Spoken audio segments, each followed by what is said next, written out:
I went to dinner with my in-laws at a restaurant and saw my wife walk in with another man. They didn't notice me right away. She was wearing the same dress we'd chosen together on a trip, that light blue fabric that, when she twirled, seemed to dance with her body.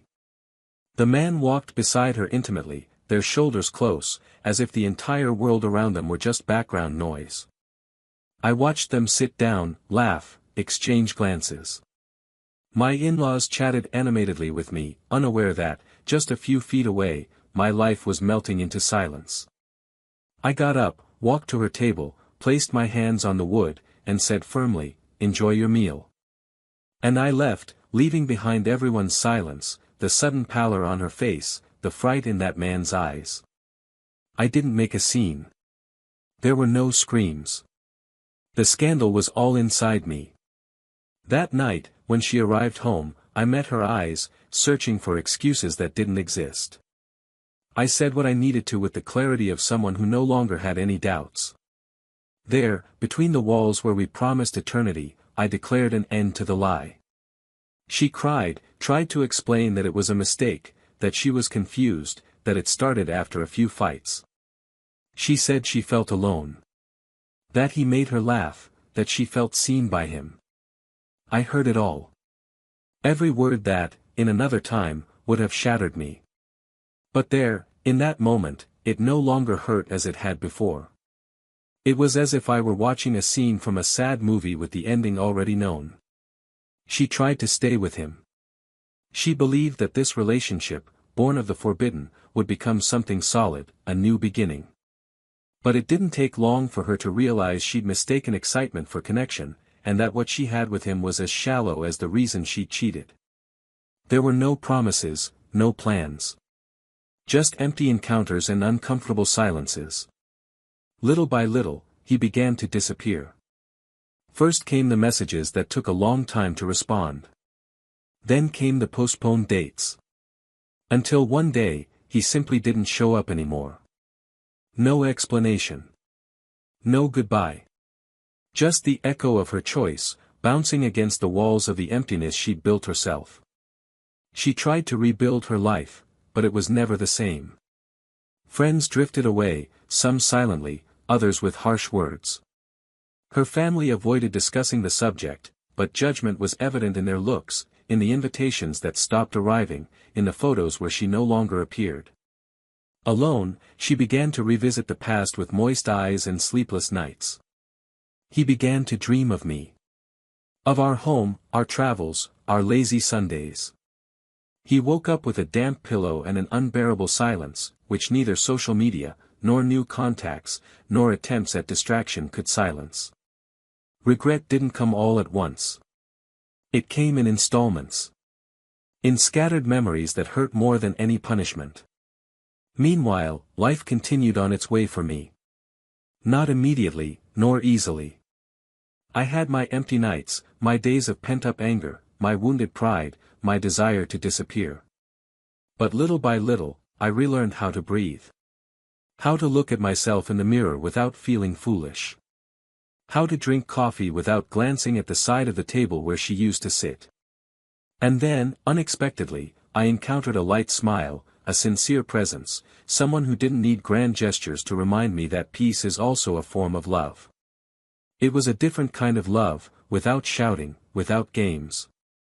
A love that healed, not demanded. Years later, she came to me. She was different. Her eyes were tired, her voice low, the body of someone carrying too much weight. She said she regretted it. That she remembered me every day. That she would give anything to go back in time. I listened to her. Without rancor. Without irony. Because, in that moment, there was no more pain. There was understanding. Because I knew what she had lost. And so did she. When she finished, I looked into her eyes and said calmly, "I'm with someone else." And it was as if her world collapsed right there, in front of me. She tried to smile, but her eyes filled with tears. She thanked me for listening. And left. She never tried to look for me again. But sometimes, I know, she still dreams of me. She dreams of the sound of my laughter, of the light touch of my hand on her back when I hugged her from behind while she cooked. She dreams of the Sundays we danced in the living room, even without music. She dreams of the love she threw away for something that was nothing more than a spasm of ego and need. And she wakes up, always, alone. It's not punishment. It's not revenge. It's just the consequence of what you choose when you turn your back on the one you love. Sometimes people ask me if I've forgiven her. Yes, I have. Because harboring hatred is like taking poison and waiting for the other person to die. But forgiveness isn't an invitation to return. It's just a full stop to a story that deserved to have been different. Today, I love in peace. I sleep soundly. And she learned the hard way that betrayal doesn't just steal from the other person. It steals from oneself too.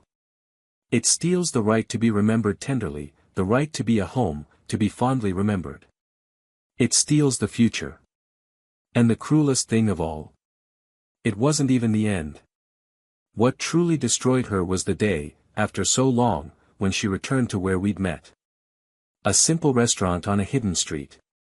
She sat alone at the same table, ordered the same dish as before, and stayed there, waiting, perhaps for me, perhaps for a version of herself that no longer existed. And when she left, her eyes brimming with tears, she went home, lay down, and cried like never before. Because that night, like so many others, she dreamed of me. She dreamed that I would return. That I would forgive her. That we would dance again. But, as always, she woke alone. And for the first time, she understood that the emptiness of the bed was also the echo of the choices she'd made. But what she didn't know, is that on that very day, something much bigger had happened. Something that would forever change the way she remembered me. Something that perhaps, deep down, she'll never have the courage to tell anyone. Because that's when the true weight of regret falls.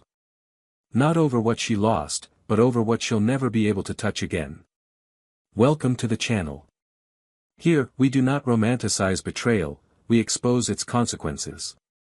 All the stories you hear are fictional, but the feelings are real.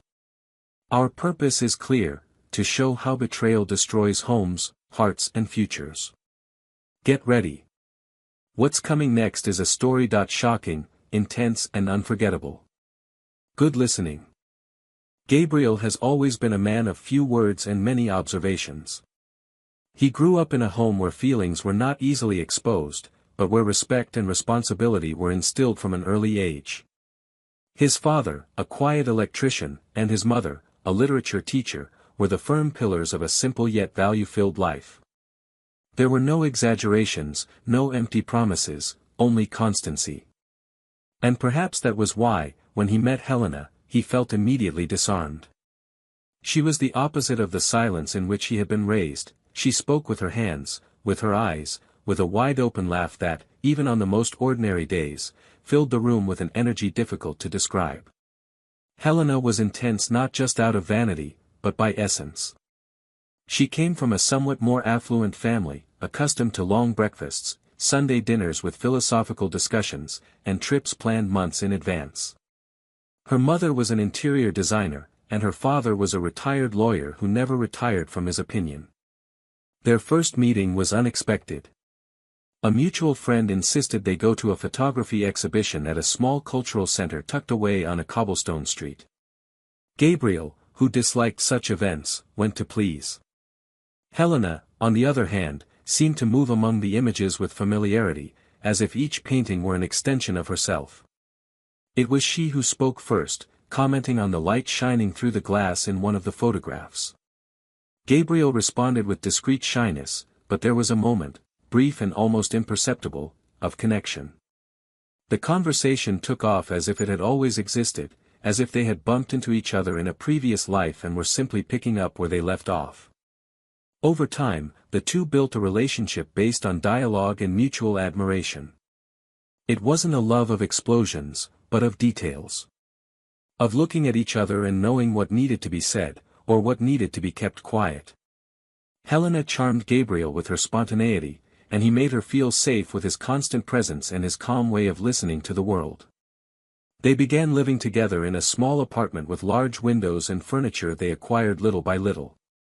Each piece had a story: the dining table found in a thrift store, the lamp inherited from Helena's grandmother, the chairs Gabriel refinished with his own hands. That house was more than a space, it was an extension of their relationship, full of imperfections and meanings. In the early years, the two balanced each other in gentle routines. Black coffee without sugar for him, tea with cinnamon for her. She loved writing in old leather-bound notebooks, he preferred to resolve everything in his mind before committing it to paper. They were different, but they shared the same sense of commitment, the same desire to make things work. They shared tasks, dreams, bills, and silences. When they fought, they were short discussions, almost always ended with long hugs. They didn't usually sleep apart, even during the worst arguments. The bed was a symbol of silent reconciliation, and the other's body, a place of refuge. But, like any long-term relationship, time began to throw its own set of obstacles in the way. Responsibilities grew. Gabriel received an offer to take on more projects at the engineering firm where he worked, which demanded more and more from him. He would arrive late, exhausted, and sometimes with his head still stuck in calculations and schedules. Helena, for her part, immersed herself even deeper in the artistic world. She began exhibiting her own drawings in local galleries, was invited to collective projects, and earned a prominent place in discussion groups on art and culture. She was invited to cocktail parties, book launches, and dinners where conversations lasted until the early hours. Their lives began to follow different rhythms, but there was still love, still that hug at the end of the day. Only now, the meetings happened less frequently. Gabriel sometimes fell asleep on the couch out of exhaustion. Helena started the day later, after he had already left. The messages became more practical: "Did you buy bread? I'll be back at 8, good luck at the meeting." There were still kisses, but fewer lingering glances. There was still affection, but the touch had become automatic. Despite this, there was no visible rupture. Nothing to set off alarm bells. It was as if everything was still there, but shrouded in a thin layer of distance. Gabriel noticed this change, but didn't know what to call it. He thought it was just a phase. "We're tired," he thought. "It'll pass soon." Helena, on the other hand, began to feel that the silence between them was growing too great. It was as if they were speaking different languages. She tried to converse a few times, but Gabriel, always calm, responded with practical solutions, as if she were a problem to be solved, not someone wanting to be understood. Even so, weekends were sacred. They made a point of keeping at least one day to themselves, even if it just meant ordering takeout and watching an old movie. The families remained close, and get-togethers with the in-laws were frequent. Gabriel's parents adored Helena, seeing in her the lightness their son lacked. And Helena's parents liked Gabriel's seriousness, thinking he was the ideal balance for their daughter's intensity. No one suspected a thing. Not even their closest friends, who still saw them as the couple who had overcome time and their differences. The proposal took place on a late winter afternoon, on a candlelit porch. Gabriel, without exaggeration, but sincerely, said he wanted to grow old with her. Helena cried and said yes with teary eyes. They didn't set a date. They decided they would do it at the right time, when their schedules allowed, when their hearts asked. The ring appeared on her finger soon after, discreet and elegant, just as she'd always wanted. It seemed like everything was falling into place again. That the difficult phase was behind them. But what no one knew, not even the two of them, was that love, when wounded by the lack of presence, begins to change shape. And sometimes, without you realizing it, you begin to silently ask for help. Gabriel believed he was doing the best he could. He endured the pressure of work, the anxiety of meeting goals, the internal pressure of being the ideal man. He wanted to comfort Helena, he wanted her to be proud of him. Helena, lost in feelings she couldn't explain, felt alone even when she was with someone. It was a loneliness that didn't come from physical absence, but from the absence of connection. There were times when she looked at him and wondered if he was still the same man she fell in love with. Not because of him, but because of her. Because he had changed, because he now saw the world through different eyes, and she didn't know where that would lead her. But even with all these cracks, there was a solid memory between them of what they once were. This memory still sustained their gestures, still fueled the sporadic smiles, the silent coffees shared, the exchanged glances in the rush of the day. There was something beautiful in that attempt to carry on, even when everything began to seem more difficult. It was like rowing against a gentle but steady current. No one knew for sure when they had stopped rowing at the same pace. They only knew that now, sometimes, they looked at each other as if they were two strangers trying to remember how they had gotten here. On the day of dinner with his in-laws, Gabriel was especially tired. He'd had a busy week, but he wanted to keep the appointment because he knew how important it was to his mother. He put on the shirt Helena had complimented, stopped at the market to buy her favorite wine, and left with a slight smile on his face.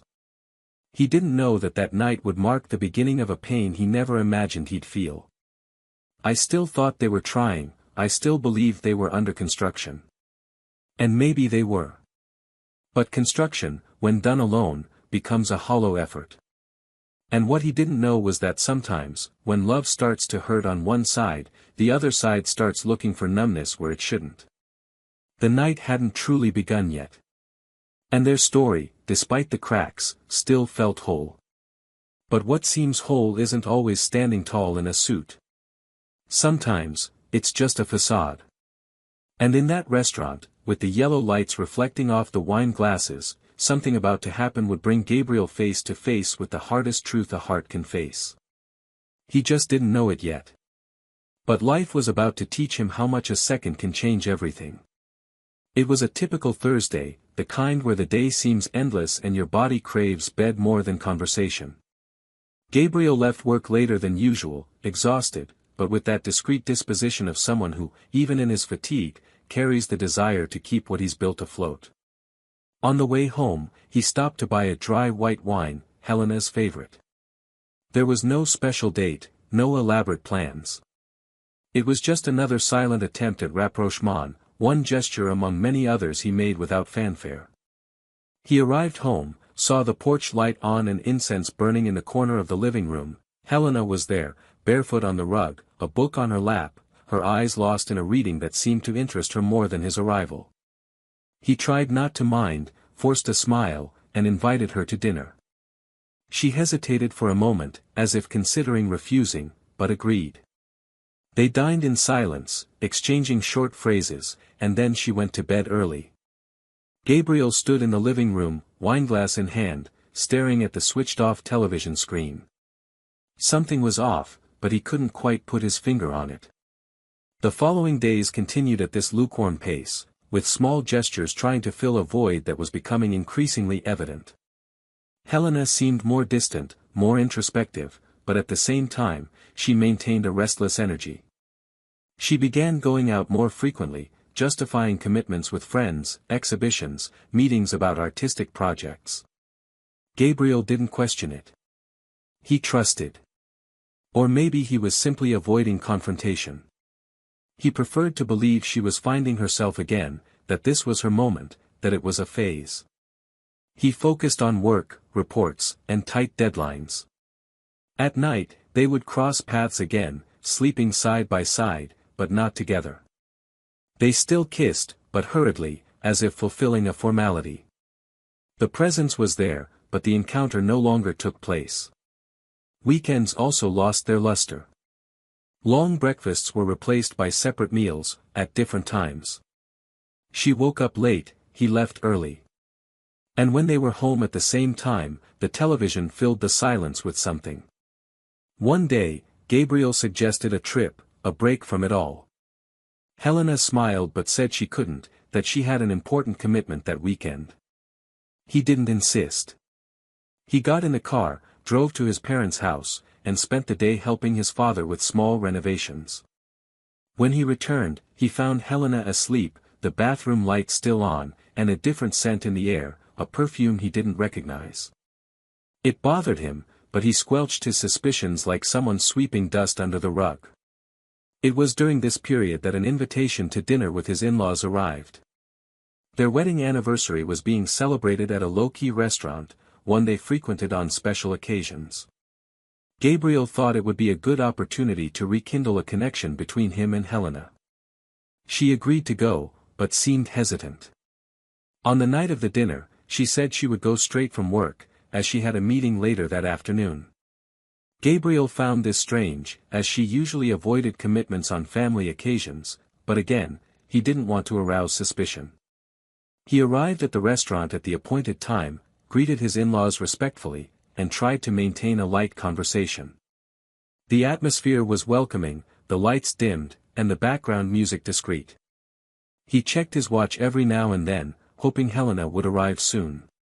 His in-laws, friendly as always, showed no concern. Gabriel was about to send a message when, as he looked up at the restaurant's front door, time seemed to stop. Helena entered with another man. They weren't holding hands, but their bodies were too close, their gazes in sync, their intimate smiles, everything betrayed that this was no simple friendship. She seemed light, lively, different from the woman who had been inhabiting the house for the past few months. Gabriel felt his stomach sink, but his face remained motionless. The shock was internal, and his mind began racing in different directions. He tried, for a moment, to believe it was a mistake. That perhaps they were colleagues, that perhaps there was a logical explanation. But the way she carried herself beside that man said it all. It was a kind of intimacy that left no room for doubt. Helena didn't see him immediately. Gabriel watched in silence for a few seconds. Time stretched, the voices around him became noise, and he calmly stood up. He walked over to the table where she had just sat with the other man, stopped in front of them, and said with a calmness that hurt, "Enjoy your meal." The reaction was instantaneous. Helena paled, the smile froze on her face, and the man looked away, as if caught in the act. His in-laws, a few feet away, watched the scene blankly. Gabriel said nothing more. He turned and left the restaurant without looking back. The world seemed to spin in slow motion. There were no shouts, no confrontations. Only a silence that said it all. In the car, his hands trembled. His throat burned with a lump that refused to go down. What tore him apart most was not the betrayal itself, but the fact that, at some point, he had stopped being seen. He had stopped being a choice. When he got home that night, he didn't turn on the lights. He sat on the sofa, still in his dress shirt, and stood there in the darkness, hunched over, his eyes fixed on nothing. He remembered every recent scene he had ignored. Every silence, every excuse, every averted glance. It all made sense now. The puzzle was cruelly complete.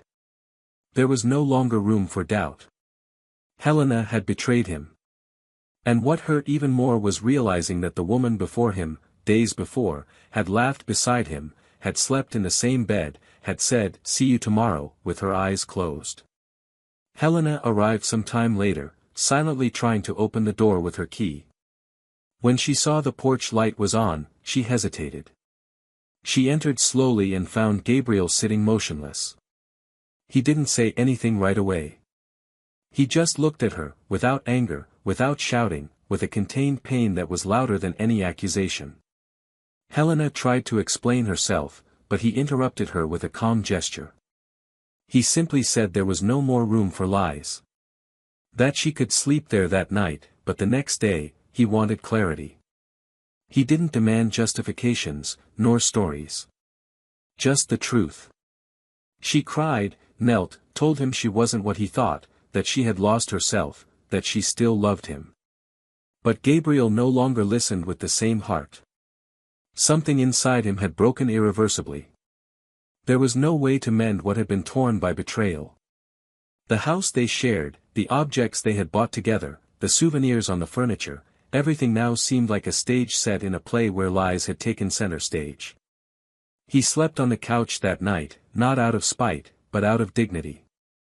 He needed a space that was still his. The next day, before leaving, he left a letter on the table. It wasn't long. It simply said he needed time and distance. That he was withdrawing not because he'd given up, but because he respected the love he'd had too much to allow it to die in such a humiliating way. He left the house quietly, without looking back. But inside him, a storm was brewing. And something about to happen soon would change not only the way he saw Helena, but everything he believed about regret, loss, and redemption.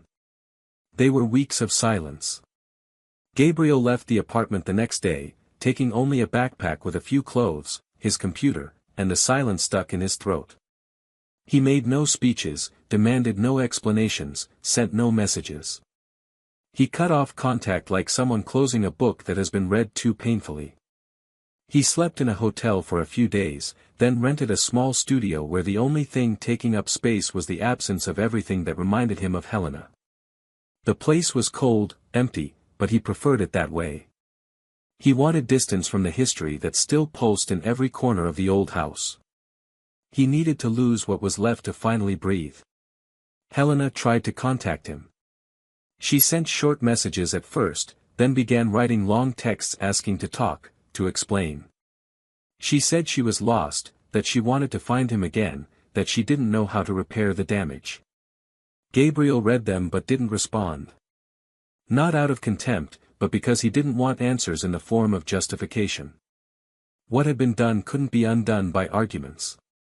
The days went by, and their mutual friends gradually disappeared, each choosing their own sides or simply choosing not to get involved. Her parents, embarrassed by what had happened, didn't bring up the subject again. His, discreet and respectful, offered support without question. Months passed. Gabriel gradually reorganized his routine. He started running early in the morning again, changed his haircut, and changed his route to work. Small changes that, even if they didn't cure him, gave him a sense of movement.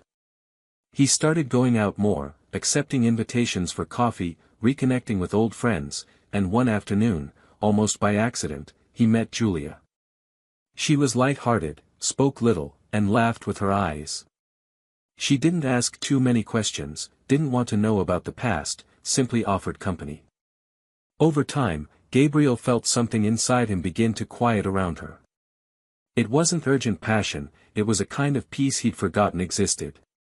Julia was presence, not noise. And he, for the first time in a long time, felt whole again. On the other side, Helena experienced the opposite. She tried to continue with the man she'd started the affair with, but the relationship quickly fell apart. There was no complicity, no building, just the remnants of a mistake. He disappeared after a few weeks, without even giving an explanation. She started going to the same places as before, but nothing seemed the same. Her friends drifted away or changed their behavior. The invitations diminished. People's gazes carried a silent judgment she couldn't bear. The early mornings became the worst time of the day. That's when she lay down, stared at the ceiling, and mentally relived every gesture, every word, every second leading up to the end. Regret came with a vengeance, but time wouldn't go back. It was too late for almost everything. It was a rainy afternoon when she appeared at the door of Gabriel's studio. He was returning from a meeting when he saw her there, soaking wet, hugging herself. He didn't say anything right away. He simply opened the door, let her in, and offered her a towel. She refused. She wanted to talk. She needed to talk. Gabriel sat on the sofa, crossed his arms, and waited. Helena remained standing, her eyes red and her face tense. She said she knew she had no right to be there, but that she needed to say a few things, even if he didn't want to hear them. She said she wasn't there to try to make amends, nor to apologize, although she wanted to, but to share a truth that had been consuming her night after night. Gabriel didn't react. He just continued to watch, with a calm that was almost cruel. Helena began to speak. Her voice was shaky at first, then firm, as if she'd rehearsed it all 1,000 times. He said that, in the final weeks of their relationship, she no longer recognized herself. That she had made an unforgivable mistake, yes, but now she realized it wasn't just the betrayal, it was not having spoken to him sooner. She said she hadn't betrayed him out of lack of love, but out of weakness, cowardice, and unresolved need. He said he'd lost himself trying to find himself again. Gabriel was still silent. Until she stopped, took a deep breath, and then said something that changed everything. She said that, after the breakup, she started dreaming about him almost every night. She said they were together again, laughing, holding hands, dancing in the living room like before. She said she always woke up with tears in her eyes and a tight chest. And that the cruelest thing of all was what happened after that. She revealed that one morning, after one of these dreams, she got up to get some water and saw something she couldn't explain in the reflection of the hallway mirror, herself, still, with a blank stare, murmuring Gabriel's name. He said this began to happen again. Some nights, she would wake up sitting up in bed, as if in another reality. She began writing down the things she remembered from the dreams, details she had never told anyone. Phrases he said, songs that played, gestures of his that only she knew. And then, she revealed that one night, she dreamed of Gabriel holding the hand of a woman she didn't know. He described the woman, straight brown hair, a sweet smile, calm eyes. He described the clothes she wore, the necklace around her neck, the way she held Gabriel's arm affectionately. He said that, in the dream, they were walking into a flower shop, laughing. Gabriel felt his body stiffen. That scene had happened 2 days earlier. He and Julia had visited a florist late that afternoon, bought flowers for her mother, and laughed exactly as Helena had described. He wore the same shirt from the dream. Julia wore the same light blue dress and necklace he'd given her. No photos had been posted. No messages, no comments. Helena couldn't have known. She stopped, her eyes now fixed on his, and said that night, when she woke from the dream, she went to the same flower shop, even without knowing where it was, just following her intuition. And, as she turned the corner, she saw Gabriel and Julia entering from afar, hand in hand. She didn't have the courage to approach. She stood there, watching the scene for seconds that felt like hours. She said that in that moment, she understood everything. She understood there would be no going back. That she had lost. Not only the man she loved, but also the chance to be remembered as something good. That now she was just a bitter memory, a scar. And that seeing Gabriel smiling with another woman, the way he no longer smiled with her, was the greatest punishment she could ever experience. Gabriel remained silent for a moment. Then he stood, walked to the window, and took a deep breath. He said that for a long time, he'd wanted her to feel the weight of what she'd done. But that, hearing all that, he felt neither revenge nor pleasure. He felt pity. Not for her, but for everything they could have been. He said he forgave her because carrying a grudge was too heavy. But that forgiveness wasn't an invitation to start over. It was simply the final point in a story she herself chose to end. Helena nodded, tears now falling silently. She said she understood.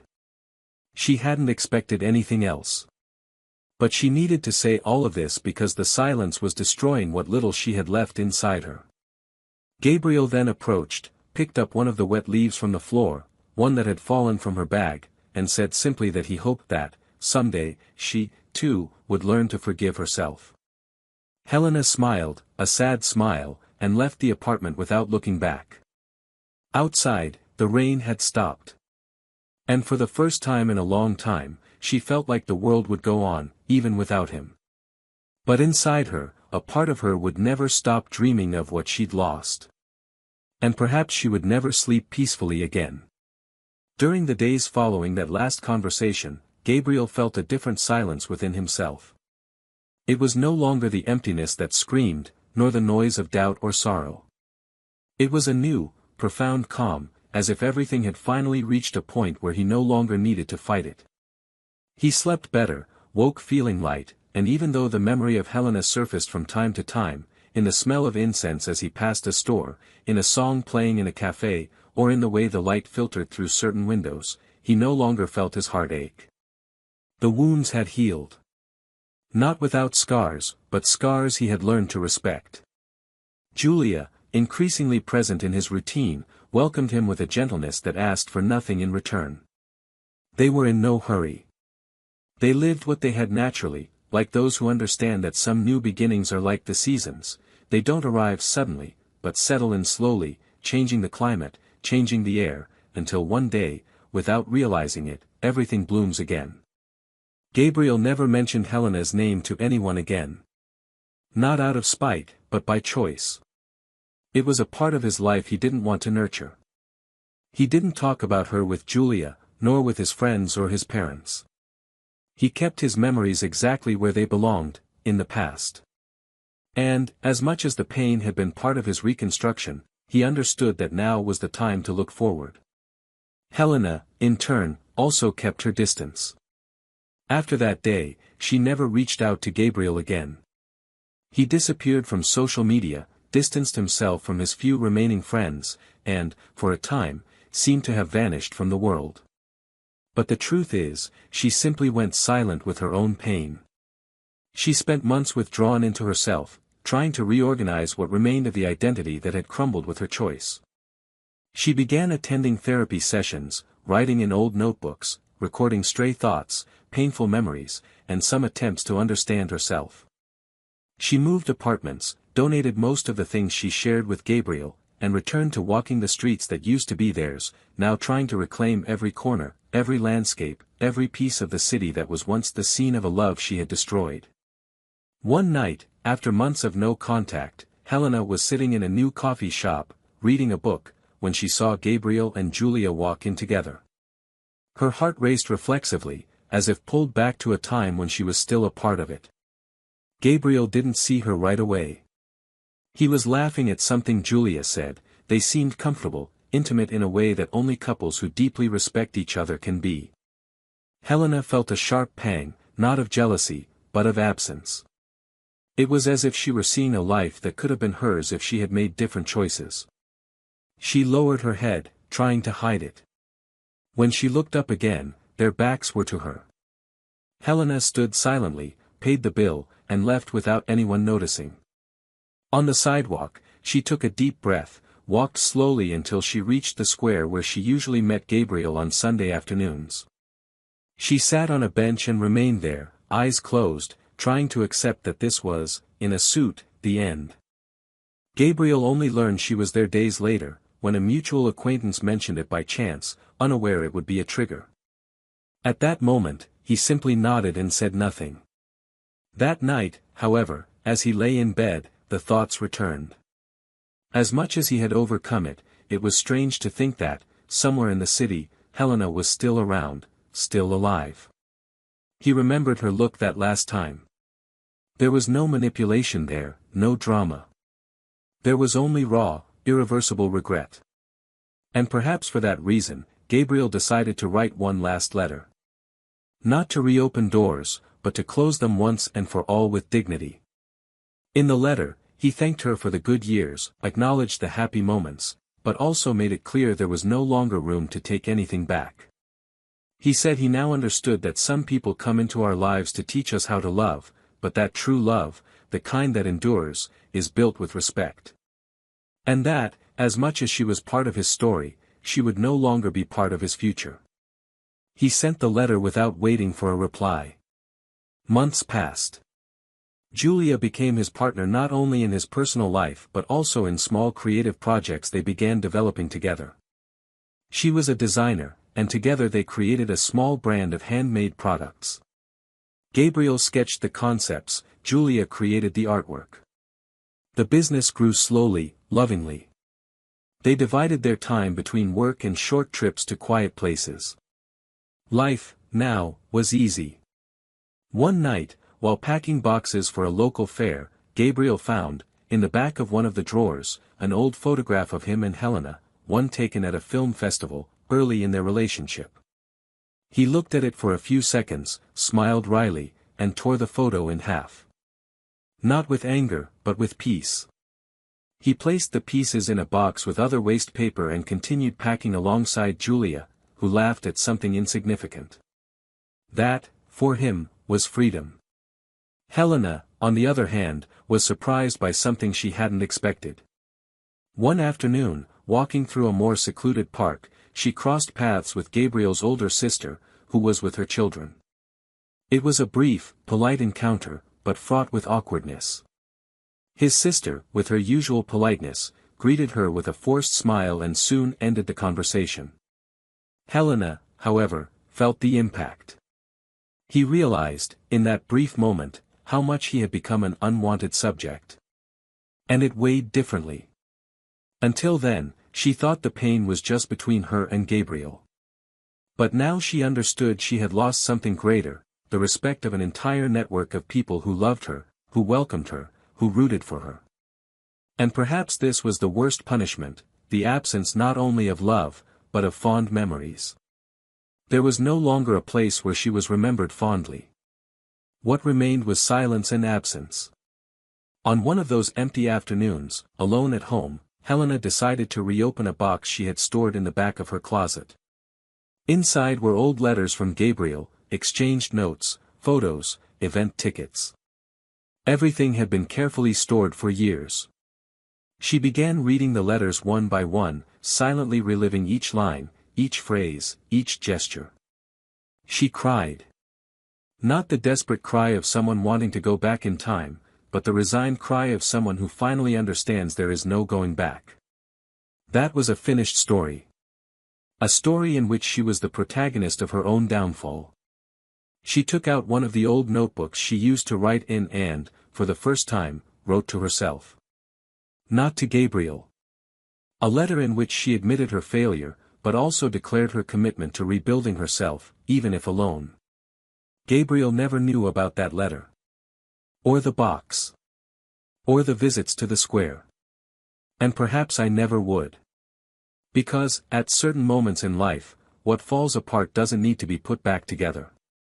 It just needs to be accepted as part of a cycle that's ending. Months later, he and Julia moved to a more remote, quieter neighborhood. The business they started together gained momentum, and their routine as a couple transformed into a life built with patience, respect, and ease. Little by little, they began to talk about marriage, without rushing. The idea was to do something intimate, with close friends and family. Nothing grand, just something that celebrated what they had built together. Gabriel was a different man now. Not just because he loved again, but because he had learned not to beg for love where it should be given spontaneously. One afternoon, sitting in a cafe with Julia, watching the street through the window, he felt a peace so great he barely recognized it. It was as if, finally, everything was in place. Julia mentioned the plans for the new house, and he responded with a smile. In that moment, he knew this was the fresh start he'd always sought. A love that didn't need to shout to be understood. A love that arrived after the storm, without promising blue skies every day, but with the certainty that, even on cloudy days, there would be shelter. And Helena, on some city street, might still dream of him. Maybe she still sees him in the unfamiliar faces of the crowd. Maybe she still writes in notebooks that will never be read. But deep down, she knows, the love she lost can never be replaced. Because it wasn't just Gabriel she lost. She lost the version of herself that existed beside him. The woman who was truly loved, intensely respected, seen with admiration. And there is no greater punishment than carrying the certainty that, by a wrong choice, she destroyed the safest place she ever lived. And it's in this kind of ending that love doesn't turn to hate. It turns to silence. Silence where, once, there were promises. Time followed its course with the cruel delicacy of one who waits for no one. The seasons changed, and with them, the landscapes, the habits, and even the voices. Memories gradually lost color, like old photographs left in the sun, but some pains, even when faded, remained scars beneath the skin. Gabriel no longer carried the weight of the first months, that urgency to understand why, to seek answers where only choices existed. He now lived life differently, not only because of Julia's presence, but because of the absence of doubts about who he was and what he deserved. The clarity he had gained didn't give him revenge, but freed him from the need to prove anything to anyone. He was free, and this freedom wasn't made of absence, but of lucidity. In the new home he and Julia had chosen together, the atmosphere was different. There was simplicity in the details, a lightness in the routine, and a kind of quiet love that required no introduction. They lived as if they knew that happiness doesn't reside in spectacle, but in constancy. Gabriel woke early, calmly tended the plants, read the news while making coffee, and shared the morning silence with Julia in a way that seemed choreographed by years of living together, even though their relationship was still young. She, in turn, had found in him a rare kind of surrender, without pressure, without demands. Their time together was built on mutual respect and small displays of affection. There were no excessive promises, but there was truth in everything. Even with everything peaceful, there was something latent within Gabriel, something he hadn't yet named.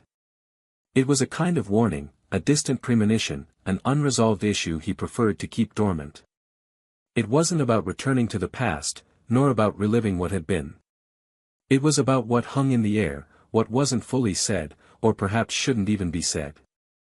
He knew Helena was still somewhere, living her own life, rebuilding herself, or perhaps just trying to survive her own conscience. But what he didn't know was how much silent guilt she carried, how much of her reconstruction was made up of fragments of something she herself had broken. Helen had changed, yes. Not drastically, but internally, where the truest changes happen. She began to lead a more introspective, more discreet life. She developed new habits, frequented different spaces, and avoided places that reminded her of Gabriel. During therapy sessions, she gradually came to understand that the betrayal had not been an isolated act, but the reflection of a chain of bad choices, of swallowed silences, of accumulated resentments, and of a desperate escape from herself. Regret was still a constant, but now with less self-pity and more awareness. She no longer saw herself as the victim of a fleeting passion, but as the author of a ruin that could have been avoided. And in this process of acceptance, a dilemma emerged that would haunt her: how to move on knowing she had made someone good disbelieve in love for a time. How to live in peace when she is the reason for the pain of someone who only knew how to love. On one of those days when the questions were more pressing than usual, Helena received an unexpected call. It was Gabriel's sister. After so long, the voice on the other end of the line seemed hesitant. The reason for the call wasn't aggressive, nor was it friendly. She had found some old letters belonging to their mother, among them a farewell letter Gabriel had written to the family at the height of his breakup with Helena, a letter never delivered, but kept for some reason. His sister thought it only fair that Helena know what he felt during those days, not as a form of punishment, but as a chance for understanding. The two arranged a brief meeting, and there, in a small, quiet cafe, the letter was delivered. Helena held the envelope with trembling hands, as if it contained dynamite. When she read it, alone at home hours later, she felt the world sink a little further beneath her feet. In the letter, Gabriel spoke about the feeling of losing his footing without losing his composure. About continuing to smile at his parents, going to work, fulfilling social commitments while feeling empty inside. He said the betrayal had made him doubt even his own intuition, and that, no matter how much he tried to rationalize, what hurt most was knowing he'd lost not only the woman he loved, but his trust in love itself. He concluded by saying he didn't know when he would feel whole again, but that, deep down, he still believed true love existed, he just didn't know if he would find it again. Helena cried in a way she hadn't cried in months. It was as if each word Gabriel said ripped away another piece of the illusion that time would heal everything. There, in that letter, was a raw, human pain that she had caused and would never be able to erase. Days later, while organizing some old books for donation, she found one with a dedication from Gabriel. A short but affectionate text. She held the book in her hands for minutes, remembering the night they had received it together, how they had discussed the plot of the stories, as if they were characters from a world apart. A world that no longer existed. But at that moment, a thought came to Helena that she couldn't shake: she needed to end the story differently. Not with an attempt to reconnect, not with apologies, but with surrender. With an exposition of her own pain and, most importantly, the lesson she had learned. She wrote a letter. Long, confessional, without embellishments. She recounted not only what she experienced after the breakup, but what she had learned about herself. She admitted her faults honestly, without playing the victim. She asked him not to respond or seek her out. He said he wanted nothing in return. She just wanted to leave him with the certainty that, despite the damage, she had learned. And that he had, indeed, been the love of her life, even though, ironically, she only realized this when there was no more time. Gabriel received the letter one Sunday afternoon, while watering the plants in the backyard. He recognized Helena's handwriting on the envelope before he even opened it. His heart raced, but he remained calm. He read it carefully, absorbing each line with the maturity of someone who had already forgiven, even before receiving an apology. She didn't cry, but she felt a lump in her throat. Not because she still loved her, but because she finally understood the full circle of that story. The letter didn't strike him as a return to the past, but as a release of what was left of it. It was as if her words closed the last window between them. He put the letter in a box, along with some old mementos, and didn't mention it to Julia.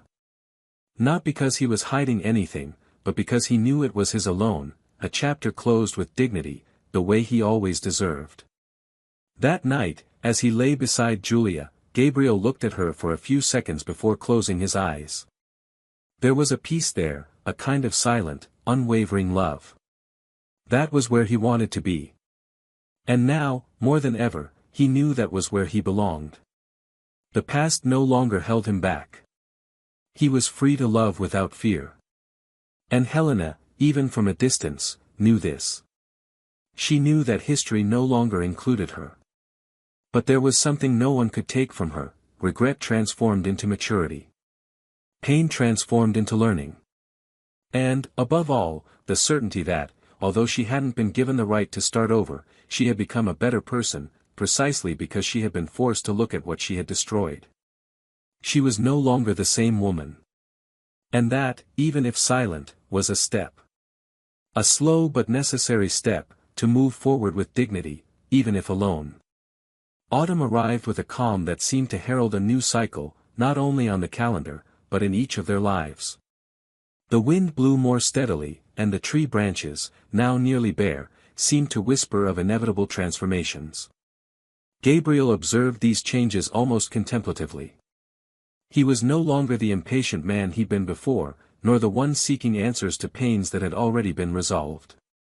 His presence was now firm, stable, like someone who had become a rock shaped by time. His days with Julia were simple, and this simplicity was what fulfilled them most. They shared their routines with ease, needing no grand gestures to feel loved. Every touch, every exchange of glances, every shared silence was more than enough. And perhaps that was the main difference between that old love and the one he experienced now, the absence of noise. It was a peace that didn't need to be sustained by grandiose promises. It just was. Julia, for her part, had also changed. She had realized, over time, that the silence she sometimes encountered in Gabriel wasn't empty, but deep. She didn't demand confessions, didn't press for explanations, but offered space. She knew he was coming from a wounded place, but she also realized there was enough love there to move forward. Little by little, he began to open up more, allowing her to occupy the spaces that had previously seemed closed off. It was no longer just a relationship, but an ongoing construction, where each brought their own bricks and cracks, but unafraid to show their imperfections. Therein lay the beauty of their relationship, in the authenticity of being who they were, without the need to mold themselves to fit the other. One night, during a simple candlelit dinner they'd improvised due to a power outage, Gabriel shared something he'd been keeping to himself for a few weeks. He told Julia that he'd received a letter from Helena. He didn't hide the details, didn't soften the intensity of the content. He said she'd unburdened herself, expressed regret, and acknowledged everything she'd experienced and lost. Julia listened in silence, her eyes fixed on his, but without a trace of insecurity. When he finished, she simply asked if it had shaken him. He replied no, that, in fact, he felt a kind of peace after reading it. That he realized, with the letter, that he had truly moved on. Julia simply smiled and, holding his hand, said she was glad he'd managed to close that door. There was no jealousy, no accusations, no discomfort. Just a sincere exchange between two adults who knew exactly where they stood. Across town, Helena sat in a small bookstore, nestled among wooden shelves and the sweet smell of freshly brewed coffee. She was silent, a book open on her lap, but she wasn't reading. She was lost in thought, trying to make sense of what she still felt. She had learned a lot about herself in the past few months, and even though she hadn't yet managed to build a new relationship, she knew she was no longer in ruins. She was a woman who now carried her mistakes as markers of a past that had transformed her. She thought of Gabriel with less pain, with less urgency. She still missed him, of course. But now it was a different kind of longing, for the version of herself that only existed with him. This longing was the one that hurt the most, the longing for herself. An acquaintance passed by the bookstore and recognized her. He was a former college classmate, someone she knew only superficially but with whom she maintained a certain mutual respect. They sat down by chance and began to chat. Between light topics and banal exchanges, he mentioned that he had seen Gabriel at a recent event, accompanied by a charming woman, and that it was beautiful to see how peaceful he seemed.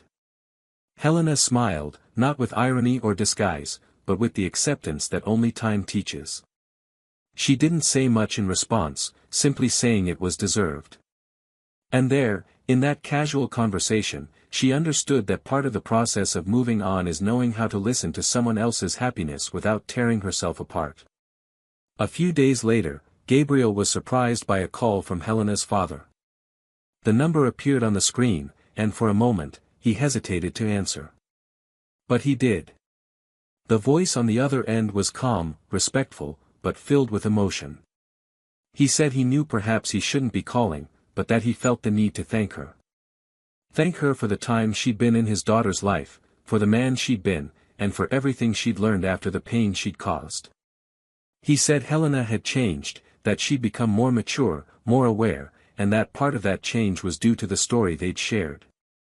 Gabriel thanked her for the words, but made it clear he held no grudges, and that time had already healed the wounds. Helena's father ended the call with a simple request, that if they ever crossed paths again, he would look at her with respect, even if only for everything they'd been. Gabriel promised.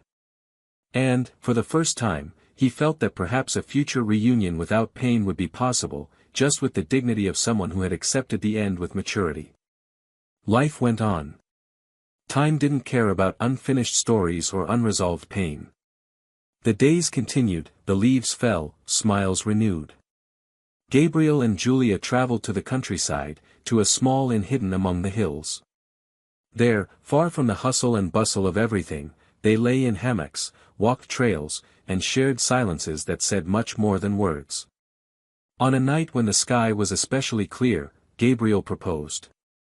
Not with a ring, not with prepared speeches. He simply said, looking into her eyes, that he wanted to grow old by her side, that he wanted to build a whole story. Julia responded with a long, calm kiss, as if the yes had already existed long before the question. Meanwhile, Helena was participating in a writing workshop at a cultural center. She had begun writing about feelings, loss, and rebuilding.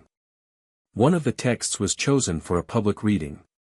She took the stage with her heart racing, read each word with restrained emotion, and, upon finishing, received a respectful applause. As she stepped off the stage, a woman approached and said that her words had touched something very deep, that she had never heard anyone describe regret with such humanity. Helena smiled, thanked her, and in that moment, realized that perhaps this was her purpose now, to transform the pain she had experienced into words, into art, into something that could, in some way, give new meaning to everything she had been through. Helena and Gabriel's paths, even though separated, followed parallel paths of evolution. Neither sought reunion, but both knew that, at some point in time, they might cross paths again. Not as an attempt to return, but as two beings who had walked through dark alleys and, somehow, learned to return to the light. What they had experienced could not be erased, but it also no longer needed to be carried as a burden. It was now part of who they were. And amidst it all, a question persisted, silent, like a distant echo: to what extent can one wrong choice define someone's entire life? Or is there still a path to becoming a better person, even after a mistake? Helena and Gabriel seem to have found, each in their own way, the answer, not with words, but with actions. And perhaps that is the most honest answer anyone can give to life. The wedding was simple, intimate, and unpretentious.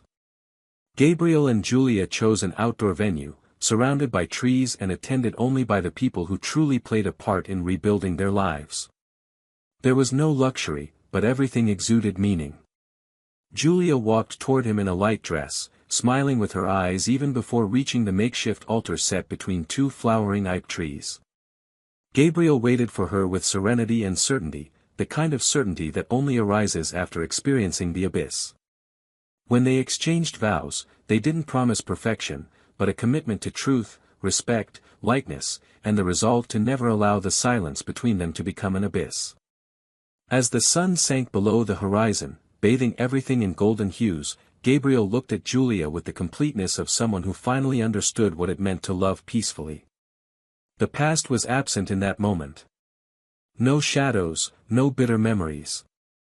There was only a new beginning. A new cycle with deep roots and unexpected flowers. A few months after their wedding, Gabriel found a letter addressed to him at the gate of their house. There was no visible sender, just her handwritten name, in a handwriting he immediately recognized. Helena. He hesitated for a moment, but decided to open it. The letter asked for nothing. It was a farewell. A direct but emotional text, in which she explained that she had decided to leave the city, to start over somewhere else, far from everything that kept her trapped in past mistakes. She said that writing was now her way of life, that she had published a book of short stories based on feelings she had experienced herself: love, guilt, redemption. And that among all the characters, one in particular carried traces of Gabriel, not because of the pain he caused, but because of the beauty of what he represented. She concluded by saying that she didn't expect a reply or any more meetings. She just wanted him to know that somehow she had found a way back to herself, even without him. Gabriel read the letter carefully, sitting under the shade of a tree in the backyard. The silence around him seemed to match the depth of the words. When he finished, he carefully folded the paper, placed it inside a book, and put it on the shelf.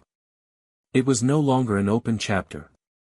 It was simply a memory that could now exist without causing harm. There was dignity in that goodbye, there was awareness. And that, for him, was enough. That evening, when he told Julia about the letter, she listened calmly, showing no surprise. She simply held his hand and said that sometimes people make irreversible mistakes, but that they can still learn to live with them. And that forgiving doesn't mean going back, but allowing both to move on. Meanwhile, in a small rural town, Helena was giving her first interview to a local radio station. The book had gained notoriety for its profound treatment of human feelings. The host asked about her inspirations, and she answered sincerely. She said each story was a piece of her, that the characters were born from experiences that transformed her life. She didn't name names, didn't provide details.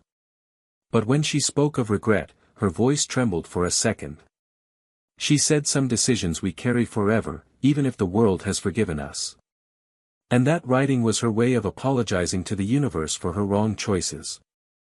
Leaving the studio, she walked to a nearby square and sat on the central bench. It was her new habit, observing people, imagining lives, inventing narratives. During one of these observations, she saw a couple smiling and laughing as if nothing else existed. She didn't cry. She simply smiled with sweetness and respect for the scene. And for a brief moment, she wished she would never again be able to destroy something so beautiful. Gabriel and Julia, over time, became a reference among their friends for their calm, their unhurried way of life, and the way they spoke with their eyes. They opened a studio together, blending art and architecture, and transformed it not only into a business but also into a space for creation, exchange, and affection. They welcomed people from all over, and on each wall hung a piece of the journey that led them there. They weren't seeking recognition.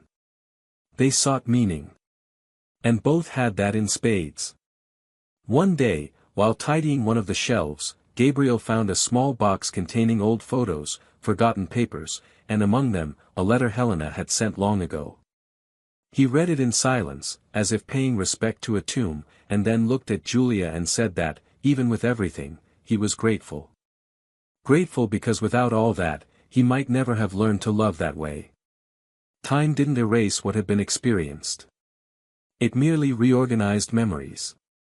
Helena continued writing, published 2 more books, and was invited to lectures, workshops, and gatherings. She became a reference in emotional literature.